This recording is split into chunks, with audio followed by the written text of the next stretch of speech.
The purpose of the air conditioning system is to decrease the temperature of the bleed air and to distribute the air to the cockpit and cabin.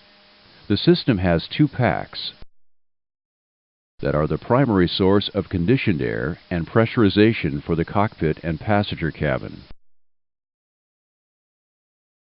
The two packs are the same,